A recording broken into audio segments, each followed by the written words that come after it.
مريض انا ورحت اسال لدكتور كشفني وقام يتباوع علي.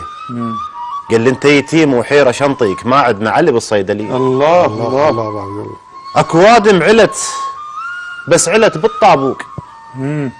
علت كلش علت بس على النصاها. واكو وادم نصت باعت بسقف البيت. ومن مطرة الدنيا بكفه غطاها. الله.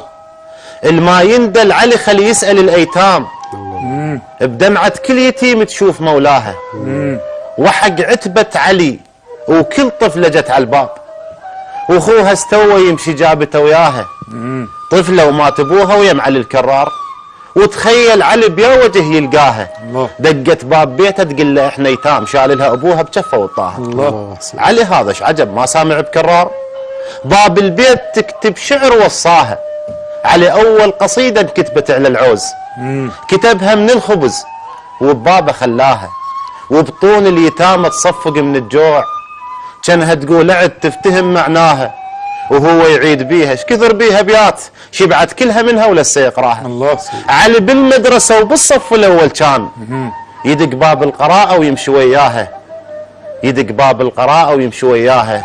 وخاف يشوف طفله بين دار ودور كان يشيل خبزه لما يقراها. الله. علي مره النبي يمشي بتوال الليل. بتوال الليل طفله وسمع مبكاها. قال ايش عجب حيدر ما وصل لهنا. معقوله الزكيه بخبز تنساها. ولن حيدر علي يوصل بهالاثناء قال له وداعتك ما ناسي يا طه. بس وداعتك يا طه عد هواي. مو بس على الارض ثلثين جواها.